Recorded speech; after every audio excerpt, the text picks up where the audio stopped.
जब से ये क्षेत्र में कोयला खनन उत्पादन का जिस प्रकार से पूरे क्षेत्र में चल रहा है, उस हिसाब से आपको मैं बताते आ रहा हूँ कि इधर अभी अभी बुकरू जो ग्राम है, जहाँ से चंद्रगुप्त कोल खनन परियोजना का शुरुआत होने वाला है, और जिस स्थान पर मैं हूँ उसके चारों बगल आप कोयला खदान ही देखेंगे।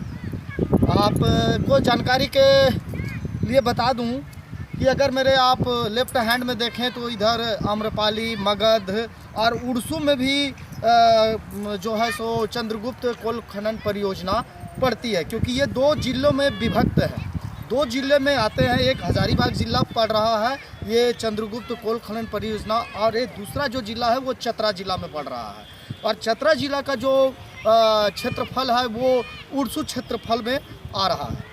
इस प्रकार से इस एरिया के चारों तरफ इर्द गिर्द में कोयला खनन कार्य है। मेरे पीठ पीछे अगर आप देख रहे होंगे, अगर आपके कैमरामैन आपको दिखाते होंगे तो शायद इधर अभी पेड़ है, इसके वजह से नहीं दिख रहा है।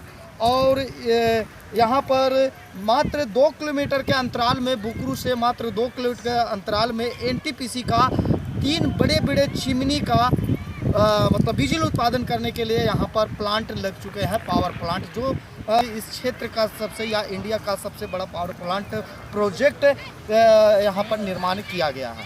क्योंकि आज जिस प्रकार से झारखंड में कोयला खनन उत्पादन हो रहा है, तोपा हो गया, खलारी हो गया, पिपरवार हो गया, और कई ऐसे स्थान हैं जो कि कोयला खनन कार्य हो रहा है, लेकिन इन क्षेत्र के भूरैयतों का दुर्भाग्य है जो इस प्रकार से आज भी मीटिंग करते नजर आ रहे हैं।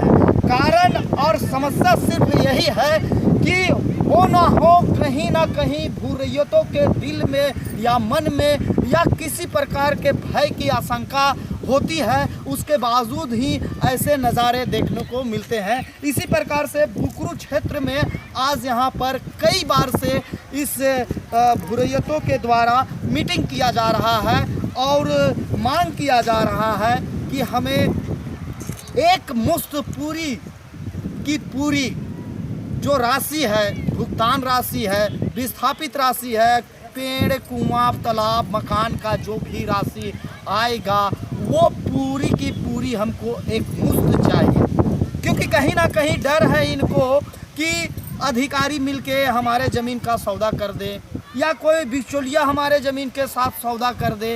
इस प्रकार की समस्या प्रत्येक गांव में है, और प्रत्येक कोल खनन कार्य जब भी चालू होती है वो होते रहती है। अभी एक मैं आपको जानकारी के लिए बता दूं कि 1982 ईस्वी के समय से आपके कोल खनन परियोजना जो चल रहे थे, पिपरवार क्षेत्र है, अशोका है, मगध है, ये सब कोल खनन परियोजना जो है, शुरुआत जब कोल खनन परियोजना हुई थी वो खलारी तरफ से हुई थी, जो कि अभी तक भी रैयतों का मुआवजा जिसका अभी तक मुआवजा भुगतान नहीं दिया गया है। तो इस प्रकार की समस्या होते नज़र आ रही है। बातें तो बहुत है, लेकिन कुछ समस्या इस प्रकार आती हैं जो इस प्रकार के व्यवस्था होते हैं और एक संघर्ष मोर्चा बन जाता है, लड़ाई होने लगती है। क्यों होते हैं भैया, क्यों होते हैं ये सब? कारण सिर्फ एक ही है कि उच्च अधिकारी पदस्थ जो हैं, और उच्च अधिकारी जो पदस्थ हैं जिसका दुरुपयोग करते हैं, अपने अधिकार का दुरुपयोग करते हैं, और उसमें ग्रामीण जनता और भूरैयत मरते हैं। क्योंकि आपको पता होगा कि पिछले बार आपने पगार जो टेट्टी बरियातू है वहाँ पर भी लाठीचार्ज ग्रामीणों को किया गया था और वहाँ से मारकर भगाया गया था।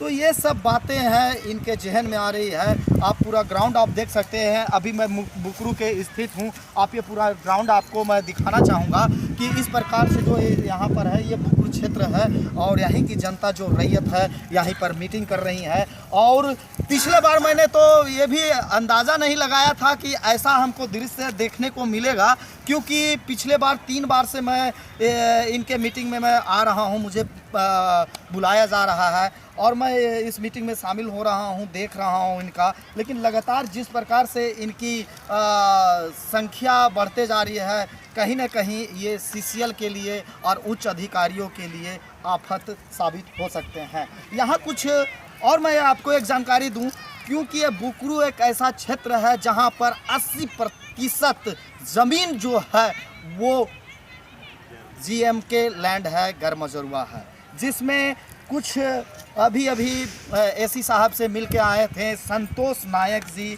और जितेंद्र नायक जी। और आपको मैं बता दूं कि जितेंद्र नायक जी मिल के आए थे और उनके सहयोगी थे, एक डॉक्टर साहब भी थे जो अभी यहाँ से चले गए कुछ कार्यवश से। तो उनके जो मिल के आए हैं, उनके जो बात समझ में आई है वही सबका यहाँ पर मंथन हो रहा है। कहीं न कहीं उच्च अधिकारियों की गलत और मिली भगत की वजह से ऐसा परिस्थिति होता है। आज मैं एक सवाल कर रहा हूं कि आखिर इन लोग को बैठने की ज़रूरत क्यों है, मीटिंग करने की ज़रूरत क्यों है? समस्या है तभी ज़रूरत पड़ती है, समस्या नहीं है तो नहीं ज़रूरत पड़ेगी। अगर देश के पूरे संविधान के नियमों के आधार पर पूरे अधिकारी से लेके सीसीएल से लेके पूरे सब जो जीएम होते हैं और ज़मीन के मालिक होते हैं, जिनके देख रेख में होते एसी होते हैं, अगर उनके देख रेख में पूरी अगर सही से मुआवजा होती तो आज इनको बैठने की ज़रूरत नहीं पड़ती, मीटिंग करने की ज़रूरत नहीं पड़ती, आंदोलन करने के लिए ज़रूरत नहीं पड़ती। क्यों? ये क्वेश्चन है मेरा। अगर आप लोग देख रहे हैं मेरा चैनल तो आप इसमें कमेंट सेक्शन में ज़रूर कमेंट करें और मेरे चैनल को भी सब्सक्राइब करें, ताकि इस प्रकार के समस्या को मैं आप जनता के सामने और मैं इनसे कुछ वार्तालाप करूंगा और जानने की कोशिश करेंगे कि आखिर ऐसा क्या हो रहा है जिससे अब इनके रण क्षेत्र में जो भी है, अब इनका एक रण क्षेत्र ही है जो मीटिंग होना चालू होती है अगर ग्रामीणों का और किसी प्रकार की बैठक चालू होता है तो समझिए वो एक रण क्षेत्र हो गया।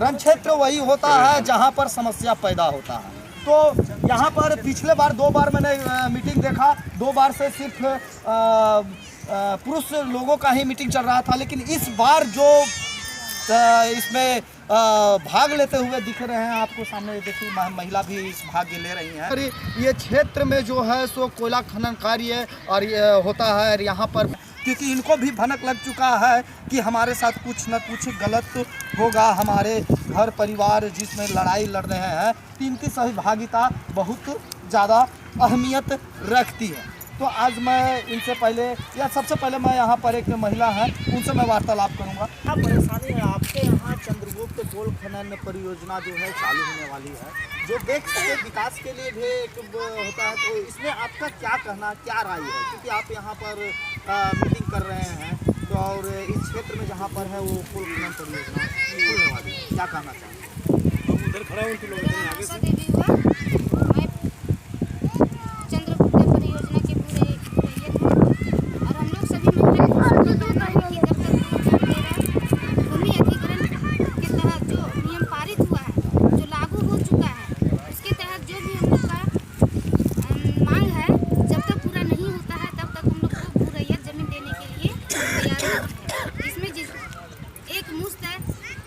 के द्वारा हम लोग को एक मुआवजा मिले तभी हम लोग अपना ज़मीन देंगे। देखिए, महिला का साफ कहना ये है कि इनको पता है कि 2013 अधिनियम के तहत जो मुआवजा राशि इनको देना है उसी के अनुसार ये मांग कर रहे हैं। तो आपको समझ में आ रहा होगा कि इनका क्या कहना है, ठीक है। और दूसरी ओर यहाँ पर और बंधु लोग हैं जो उनसे मैं वार्तालाप करूँगा। आप खड़े होकर सबसे पहले आप परिचय दें, क्या कहना चाहेंगे? मेरा नाम पवन कुमार है और ग्राम पंचायत आए हुए हैं, हमारा जमीन जा रहा है। देखिए, ये प्रभावित लोग हैं यहाँ पर, ये चंद्रगुप्त से प्रभावित लोग हैं, यहाँ पर रैयत हैं और विस्थापित हैं। तो किस प्रकार के उम्मीद रखते हैं आपके यहाँ कोल खनन परियोजना खोल रहे हैं चंद्रगुप्त?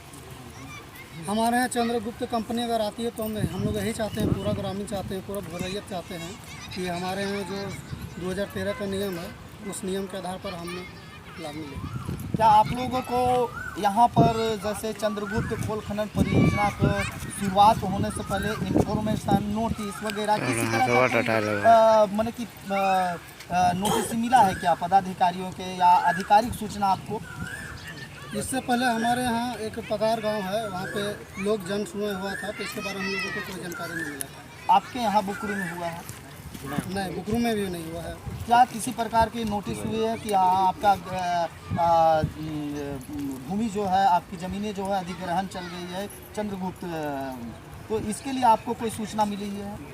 नहीं, अभी तक तो ऐसा कोई सूचना नहीं मिला है, लेकिन हम लोग मतलब किन्हीं किन्हीं के माध्यम से पता चलता है। ऐसे चिट्ठी हम लोगों के हाथ में नहीं आया है, लेकिन मुखिया जी के द्वारा पता चला कि नहीं हमारा गांव जो है से चंद्रगुप्त कोल माइंस में जाने वाला है। अच्छा, मुखिया जी बोले? हाँ, मुखिया जी का नाम थोड़ा बताने का? महेश प्रसाद साहब। अच्छा, महेश प्रसाद साहब। तो मुखिया जी क्या बताएं आपको कि कैसे हम लोग का ज़मीन, उनको कैसे पता कि हम लोग ज़मीन जो है सो बुकरू क्षेत्र कोल खनन परियोजना चंद्रगुप्त में चला गया है? उनको कहीं से चिट्ठी वगैरह मिला होगा, पता नहीं, हम नहीं बता सकते हैं, लेकिन हम लोगों को जो भी पता चला मुखिया जी के ही माध्यम से पता चला है कि हमारा जो क्षेत्र है वो चंद्रगुप्त में चला जा रहा है, जगह ज़मीन सारा चीज़।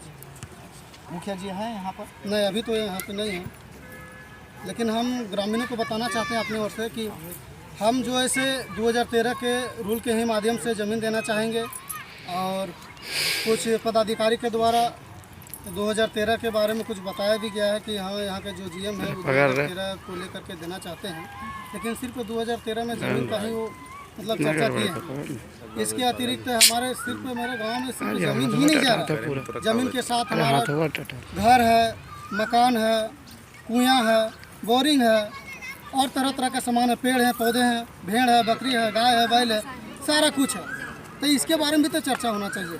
तो जो भी चिट्ठी अभी कुछ दिन पहले निकली हुई थी सिर्फ ज़मीन के बारे में निकली हुई थी, खेत मकान और कुआं बोरिंग ये सब के बारे में नहीं निकला हुआ था। हम लोग चाहेंगे कि जब तक 2013 के बारे में ज़मीन से लेकर के घर मकान कुआं बोरिंग बैल बकरी आदि आदि चीज़ का, पेड़ पौधा आदि चीज़ का एक साथ सोल्यूशन हम लोगों को चिट्ठी ना मिले तब तक हम लोग ज़मीन नहीं देना चाहते हैं। दूसरी बात, अगर हम लोग ज़मीन देंगे भी तो ये सारा चीज़ का मुआवजा जो हमने इससे पहले बताया, सारा चीज़ का मुआवजा एक बार मिले, उसके बाद कंपनी यहाँ पे कोल खनन का काम शुरू करे। अन्यथा अगर ऐसा कंपनी नहीं करती है तो हम लोग ज़मीन देना नहीं चाहते। तो आपने देखा कि किस प्रकार से यहाँ पर रैयत बोल रहे हैं, रैयतों का साथ कहना है। जिस प्रकार से बुकरू में स्थिति बनती जा रही है, हालात बनती जा रही है, उस हिसाब से सीसीएल को बहुत ज़्यादा तकलीफ होने वाला है या परेशानियां होने वाली है, यही सब है। एक भाई साहब हैं, वो भी कुछ कहना चाहते हैं कि उनका भी ज़मीन गए हैं। क्या कहना चाहते हैं आप? क्या उच्च अधिकारी जैसे हो गए, एसीसी हैं, डीसी हैं, जीएम है, उनको क्या आप कहना चाहते हैं? क्या सबसे पहले तो मैं प्रजातंत्र के चौथे स्तंभ मीडिया बंधु को धन्यवाद देना चाहता हूं। और महोदय, मैं हुक्मरान से ये कहना चाहता हूं कि 2013 आप बढ़िया से पढ़ लें, क्योंकि जनता इसको जान चुकी है। और जहां तक सीसीएल की रवैया की बात है तो आप पर मेरा प्रश्न होगा कि श्रीमान, आप चंद्रगुप्त के तहत आम्रपाली में जो सामने कोयला खनन चल रहा है, मनवा टोंगरी जाएं आपको पता चलेगा सीसीएल की मंशा क्या है। दुख तो इतना है कि हम अपने जुबान से बयान नहीं कर सकते हैं, लेकिन इतना ज़रूर कहना चाहेंगे कि यदि जनता का सर्वस्व ज़मीन जा रहा है और यदि हुक्मरान 2013 की पॉलिसी को पूर्ण रूपेण से लागू नहीं करती है तो फिर यहाँ पर बहुत बड़ा क्रांति होने का संभावना है। क्योंकि कई बार हमारे लोग इसके बाबत में डीसी महोदय को, एसी महोदय को और कोल कंपनियों को कई पत्र लिख चुके हैं, लेकिन अभी तक कोई सार्थक जवाब नहीं आया है। अतः श्रीमान मीडिया बंधु, आप अपने माध्यम से यह बताने का प्रयास करें कि सरकार हमें अगर संवैधानिक अधिकार दिया है और यदि संविधान का अधिकार हम उठा रहे हैं, हक मांग रहे हैं, तो क्या गुनाह कर रहे हैं? क्या ये तो गुनाह हम नहीं समझते। संवैधानिक अधिकार है 2013 कानून, और 2013 कानून में सर्किल रेट नहीं चलेगा। 2013 में मार्केट रेट का प्रावधान है। उस प्रावधान को संपूर्ण लाया जाए विधिवत। हम जनता देश का विकास चाहते हैं, लेकिन साथ में आम ग्रामीण का भी विकास हो। इन्हीं चंद शब्दों के साथ मैं अपनी वाणी को विराम देता हूँ। धन्यवाद। तो देखिए आपने किस तरह से भूरैयतों का कहना है। यहाँ पर मैं एक बात बताऊँ, मुझे बराबर बुलाया जाता है अपनी बात को रखने के लिए, ताकि उच्च अधिकारी इस बात को समझे, इनको दर्द को समझे और कहे। अगली बार मैं पूरे 2000 अधिनियम जो है 2000 अधिनियम 13 के बारे में चर्चा करेंगे। और अभी तक आप मेरे चैनल को सब्सक्राइब नहीं किए तो प्लीज़ सब्सक्राइब करिए और 2013 के अधिनियम के तहत बातों को जानने की कोशिश करें और अपने लड़ाई को खुद लड़ना सीखें। धन्यवाद। जैसे कि मैंने स्टार्ट किया, जैसे कि मैंने बताया कि पिछले बार की अपेक्षा इस बार कुछ और देखने को मिल रहा है इन क्षेत्रों में। तो यहाँ पर महिला लोग हैं, एक महिला और है जो कुछ वो कहना चाहती हैं, तो मैं इनसे भी बात करता हूँ। आपका नाम क्या हुआ? मेरा नाम है रीता देवी और मैं गुपरू के निवासी हूँ। और मेरा कहना है कि जो 2013 का अधिनियम है उसमें जितना तरह का है कानून, जितना तरह का हक अधिकार, उसमें जितना तरह का उल्लसी देना है हम लोग को, मतलब जबकि केंद्र सरकार से, राज्य सरकार से, सभी जगह से 2013 का अधिनियम पालन हो गया है, पारित हो गया है। तो फिर हमारे GM साहब है या उनका कोई भी ठेकेदार है तो फिर हमें क्यों नहीं देंगे? जब हमारा राज्य सरकार, केंद्र सरकार 2013 का अधिनियम पालन कर दिए हैं और हमको 2013 का अधिनियम नहीं मिलेगा, अब मान के चलिए CCL अपना नियम से देगा हम लोग को, तो उससे हम लोग को तो कोई फायदा नहीं है। हम लोग का पेड़ पौधा, कुआं, तालाब, जितना तरह का है, घर जमीन, सब हम लोग हाथ धो बैठ रहे हैं, अपना गांव भी स्थापित कर रहे हैं, छोड़ रहे हैं। तो जब हमको 2013 का अधिनियम जितना तरह का उसमें है, मान लिया जाए कि जब से सेक्शन लाइन ज़मीन का लगा है उस समय से हम लोग को मुआवजा जोड़ के दिया जाए। उसके बाद है कि जो हम लोग का ज़मीन का है मुआवजा वो हम लोग का दिया जाए, घर का मुआवजा है वो दिया जाए, पेड़ पौधा, साथ ही मतलब पशु, मतलब जितना भी है, जानवर है, बकरी है, मुर्गी है, जिस तरह का हम लोग पास जितना तरह का हम लोग पालन करके अपना परिवार को ठीक पालन कर रहे हैं हम लोग, उस सब चीज़ का मुफ्त मुआवजा एक साथ हम लोग को दिया जाएगा, तभी हम लोग है। और एक चीज़ है कि गुपरू का ज़मीन 80% हम लोग का है कि गैर मजुरवा है, तो साथ में उसका भी मतलब ध्यान रखते हुए और उसका भी मुआवजा हम लोग को दिया जाए, तभी हम लोग को मतलब GM साहब हो या CCL का कोई भी अधिकारी हो, उन लोग को हम लोग NOC देंगे यहाँ अपना क्षेत्र में चढ़ने के लिए। और जब तक हम लोग को 2013 का अधिनियम का नहीं मिलेगा पालन, तब तक कोई NOC हम लोग नहीं देंगे। हम अपना वाणी को आपसे एक सवाल है, आप अभी अपने घर को कैसे चलाते हैं? देखिए, हम अपने घर को कैसे चलाते हैं, मेरा मान के चलिए 4 बच्चे हैं, एक पति है, 10 सास ससुर है, उन लोग बूढ़ा है। आज हमारे ज़मीन है तो उसमें हम 5-6 फसल पैदा करते हैं, धान है, गेहूँ है, आलू है, टमाटर है, जितना तरह के भी होता है सब कुछ। तो हम एक पति के सहारा पर रहेंगे या CCL वाला हमको मान के चलिए 5 कट्ठा ज़मीन है, उसमें हमको 20 मान के चलिए 1 लाख रुपया देगा, तो यह 2 लाख रुपया देगा, उससे हम कितना दिन खाएंगे? बच्चा को पढ़ाएंगे कि कपड़ा पहनाएंगे कि खाना खिलाएंगे कि और दुनिया संसार देखना पड़ता है, वो सब देखेंगे। तो वैसे हमको लेने से मुआवजा नहीं ना है, हमको 2013 का अधिनियम से मुआवजा दे। ठीक है, आप बातें तो बहुत अच्छी की आपने अपने हक अधिकार के लिए। मुझे ये बताइए, आपकी शादी के कितने साल हो गए? मेरा शादी हुआ 2013 में और अभी है 2023, 10 साल। पति क्या करते हैं? बस यही लेबर कुली का काम करते हैं और क्या करते हैं, हर खेती बाड़ी अपना बिजनेस करते हैं।